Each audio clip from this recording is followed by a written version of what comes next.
আসসালামু আলাইকুম। এখন শুনবেন সংবাদ শিরোনাম। সংবিধান সংশোধনের 4টি বিষয়ে সহজভাবে বোঝানোই গণভোটের মূল চ্যালেঞ্জ বলছেন বিশেষজ্ঞরা। রাজনৈতিক দল ও গণ্যমান্য ব্যক্তিদের সম্পৃক্ত করা না গেলে কমবে ভোটের হার। শেখ হাসিনা ও তার পুত্রকন্যার প্লট দুর্নীতি মামলার রায় আজ। ব্যাংকে গচ্ছিত স্বর্ণের বৈধতা খতিয়ে দেখছে দুদক। ৭১-এর গণহত্যার দোসররা বিশৃঙ্খলা করতে চাইলে রুখে দেবে জনগণ, বললেন মির্জা ফখরুল। ধর্মের কথা বলে বিভ্রান্তি ছড়ানোর অভিযোগ। শীত জেকে না বসলেও গরম কাপড়ের কেনাকাটা শুরু করেছে রাজধানীবাসী। দাম এখনো কম, শিগগিরই বিক্রি আরও বাড়ার আশা দোকানিদের। ১৬ ঘন্টায়ও নেভানো যায়নি হংকং চায়নার হাউজিং কমপ্লেক্সে লাগা আগুন। প্রাণহানি বেড়ে ৪৪, খোঁজ নেই ২৭৯ জনের। আসসালামু আলাইকুম।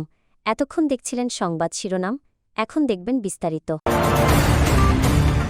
সংবিধান সংশোধন সম্পর্কিত 4টি বিষয় জনগণকে সহজ ভাষায় বোঝানোই হবে গণভোটের মূল চ্যালেঞ্জ। নির্বাচন বিশেষজ্ঞরা বলছেন, এ নিয়ে সরকারি প্রচারণার পাশাপাশি রাজনৈতিক দল ও স্থানীয় গণ্যমান্য ব্যক্তিদের সম্পৃক্ত করতে হবে। তা না হলে ভোটের হার কমবে বলে মনে করেন তারা। একই সাথে ভোট কেন্দ্র, বুথ এবং ভোট গ্রহণ কর্মকর্তা বাড়ানোর পরামর্শ দিয়েছেন বিশেষজ্ঞরা। ফেব্রুয়ারির প্রথম ভাগে হবে জাতীয় সংসদ নির্বাচন। এর মধ্যেই বিএনপি, জামায়াত সহ কয়েকটি দল প্রার্থীও ঘোষণা করেছে। সারা দেশেই বইছে নির্বাচনী আমেজ। অফিস, আদালত কিংবা চায়ের আড্ডা, সবখানেই ভোটের আলাপ। এই আলোচনায় নতুন করে এবার যুক্ত হয়েছে গণভোট প্রসঙ্গ। জুলাই জাতীয় সনদ বাস্তবায়ন আদেশে সংবিধান সংস্কার সম্পর্কিত বেশ কিছু প্রস্তাবে জনগণের সম্মতি আছে কিনা তা যাচাইয়ে মঙ্গলবার গণভোট অধ্যাদেশ জারি করেছে সরকার। অধ্যাদেশে বলা হয়েছে, ত্রয়োদশ জাতীয় সংসদ নির্বাচনের দিনই হবে গণভোট। তবে সংবিধান সংস্কার সম্পর্কিত যে 4টি বিষয়ের উপর গণভোট অনুষ্ঠিত হবে এ সম্পর্কে কতটুকু জানেন সাধারণ ভোটাররা? গণভোট সম্বন্ধে আমাদের বাংলাদেশের মানুষ জানে না। সে গণভোট সম্বন্ধে আমরা জানি না, আমরা কি বুঝবো? অধ্যাদেশে বলা হয়েছে, জাতীয় সংসদ ও গণভোটের তফসিল হবে একই দিনে। 2 নির্বাচনের ভোট কেন্দ্র এবং বুথ থাকবে একই। জাতীয় নির্বাচনের জন্য থাকছে সাদা ব্যালট আর গণভোট হবে রঙিন ব্যালটে, যেখানে সংবিধান সংশোধনের 4টি বিষয় তুলে ধরে একটি প্রশ্নে হ্যাঁ অথবা না ভোট দিবেন ভোটাররা। এ নিয়ে ভোটের 3 মাস আগে থেকে ব্যাপক প্রচারণা চালানোর কথা বলছে সরকার, যা এই গণভোটের মূল চ্যালেঞ্জ বলছেন নির্বাচন বিশেষজ্ঞরা।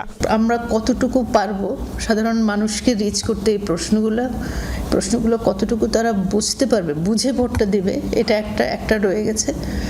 দ্বিতীয়ত হচ্ছে আরেকটা, যে মানুষ আসলেই ভোটটা দিবে কিনা। সর্বস্তরের মানুষকে যদি ইনভলভ করা যায় এই প্রচারণায়, তাহলে কিছুটা হয়তো কাজ হতে পারে। পূর্বাঞ্চলে প্লট বরাদ্দ অনিয়মের অভিযোগে দুদকের করা পৃথক 3 মামলায় শেখ হাসিনা, জয় ও পুতুলের বিরুদ্ধে রায় ঘোষণা হবে আজ। ঢাকার বিশেষ জজ আদালত 5-এর বিচারক মোহাম্মদ আবদুল্লাহ আল মামুন এ রায় ঘোষণা করবেন। 3 মামলায় শেখ হাসিনা, তার পরিবার সহ আসামি করা হয় 47 জনকে। 91 জনের সাক্ষ্য গ্রহণে উঠে আসে ধানমন্ডিতে প্লট থাকা সত্ত্বেও তা গোপন করে রাজুকের প্লট নেন শেখ হাসিনা ও তার ছেলে মেয়ে। এমনকি রাজুকের আইনও অমান্য করে অত্যন্ত গোপনে প্লট বরাদ্দ নেওয়া হয়। এই 3 মামলায় শুরু থেকে শেখ হাসিনা, তার ছেলে সজীব ওয়াজেদ জয় ও মেয়ে সাইমা ওয়াজেদ পুতুল পলাতক রয়েছেন। গ্রেফতার থাকা একমাত্র আসামি রাজুকের সাবেক সদস্য খুরশিদ আলম। গত রোববার বিচারক মোহাম্মদ আবদুল্লাহ আল মামুন রাষ্ট্র ও আসামি পক্ষের যুক্তি উপস্থাপন শেষে 3 মামলায় রায় ঘোষণার জন্য 27 নভেম্বর দিন ধার্য করেন। অভিযোগ প্রমাণিত হলে শেখ হাসিনার সর্বোচ্চ সাজা যাবজ্জীবন হবে বলে প্রত্যাশা করছেন দুদক আইনজীবীরা। দুদকের দাবি, প্রধানমন্ত্রীর ক্ষমতার অপব্যবহার করে প্লট নেন শেখ হাসিনা ও তার বোনের পরিবার। শেখ রেহানার মেয়ে টিউলিপ সিদ্দিকের প্লট দুর্নীতি মামলার রায় দেয়া হবে 1 ডিসেম্বর। মৃত্যুদণ্ডপ্রাপ্ত ক্ষমতাচ্যুত প্রধানমন্ত্রী শেখ হাসিনাকে ফেরত চেয়ে বাংলাদেশের পাঠানো চিঠি পর্যবেক্ষণ করছে ভারত। বুধবার নয়াদিল্লিতে নিয়মিত প্রেস ব্রিফিংয়ে ভারতের পররাষ্ট্র মন্ত্রণালয়ের মুখপাত্র রণধীর জয়সওয়াল এই মন্তব্য করেন। আমরা চিঠি পেয়েছি। চলমান বিচার ও দেশটির অভ্যন্তরীণ আইনি প্রক্রিয়ার অংশ হিসেবে অনুরোধটি পরীক্ষা করে দেখা হচ্ছে। আমরা শান্তি, গণতন্ত্র, অন্তর্ভুক্তি এবং স্থিতিশীলতা সহ বাংলাদেশের জনগণের সর্বোত্তম স্বার্থের প্রতি অঙ্গীকারবদ্ধ। এক্ষেত্রে আমরা অব্যাহতভাবে সকল অংশীজনের সঙ্গে গঠনমূলকভাবে যুক্ত থাকব। স্বাধীনতা যুদ্ধের সময় গণহত্যার দোসররা এখন একই কাজ করতে চাইলে তা রুখে দেবে জনগণ, এই হুঁশিয়ারি দিয়েছেন বিএনপি মহাসচিব মির্জা ফখরুল ইসলাম আলমগীর। গতকাল সন্ধ্যায় দিনাজপুরের চিরির বন্দরে এক পথসভায় একথা বলেন তিনি।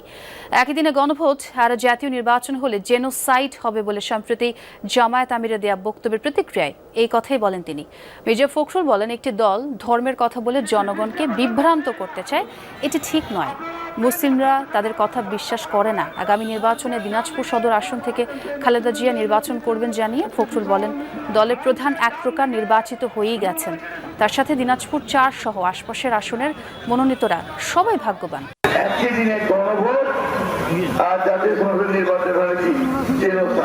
জেনোসাইড মানে গণহত্যা হবে। ওনারা কি আবার গণহত্যার জন্য তৈরি হচ্ছেন নাকি? 1971 সালে একবার গণহত্যার দ্বারা ছিলেন,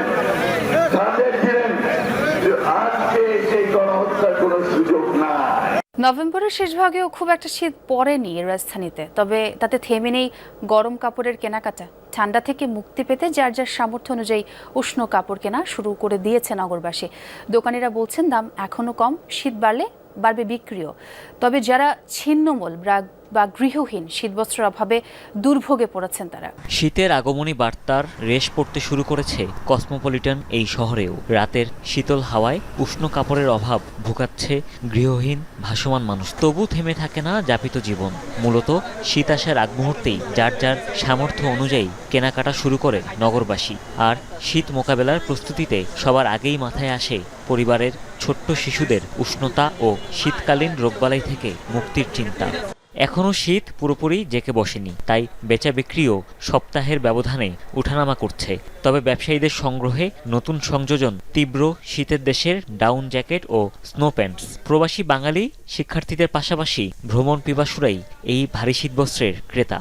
দীর্ঘ 16 ঘন্টা পরও জ্বলছে হংকং চায়নার হাউজিং কমপ্লেক্সে লাগা আগুন। 8টি ভবনের মধ্যে নিয়ন্ত্রণে এসেছে মাত্র 4টির আগুন। প্রাণহানি বেড়ে দাঁড়িয়েছে 44 জনে। এখনও হদিস মেলেনি কমপক্ষে 279 জনের। দেশটির 8 দশকের ইতিহাসে সবচেয়ে ভয়াবহ অগ্নিকাণ্ডের ঘটনা এটি। 700-এরও বেশি ফায়ার সার্ভিসের কর্মী মোতায়েন করেও আগুন নেভানো যাচ্ছে না। দায়িত্বে অবহেলার কারণে এখন পর্যন্ত আটক করা হয়েছে 3 জনকে। জানা যায়নি আগুন লাগার কারণ। ধারণা করা হচ্ছে সংস্কারের জন্য কমপ্লেক্সটির চারপাশে বাঁশ থাকায় আগুন দ্রুতই ছড়িয়ে পড়ে। হংকং চায়নার উত্তরাঞ্চলীয় হাউজিং কমপ্লেক্সটিতে মোট 8টি ব্লকে প্রায় 2000-এর মতো অ্যাপার্টমেন্ট রয়েছে, যেখানে বয়স্কদের বসবাসী বেশি। অগ্নিকাণ্ডের এই ঘটনায় শোক জানিয়েছেন চীনের প্রেসিডেন্ট শি জিনপিং। বিভিন্ন দলের প্রার্থীদের প্রচারণায় মুখর যশোর 1 আসন। দীর্ঘ সময় ধরে হাতছাড়া আসনটি নিজেদের করে নিতে চায় বিএনপি। সুষ্ঠু নির্বাচন হলে জয়ের আশাই করছেন এনসিপির মনোনয়ন প্রত্যাশী।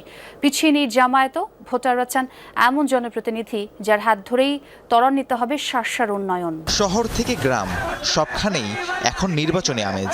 গণসংযোগ, লিফলেট বিতরণ ও সভা সমাবেশে দিন কাটছে বিভিন্ন দলের মনোনীত প্রার্থীদের। ভোটের হাওয়া বইছে যশোর 1 আসনেও। শার্শা উপজেলা নিয়ে গঠিত আসনের প্রতিটি অলিগলি ছেয়ে গেছে ব্যানার ফেস্টুনে। কর্মী সমর্থকদের নিয়ে দিনরাত নির্বাচনী এলাকা চষে বেড়াচ্ছেন প্রার্থীরা।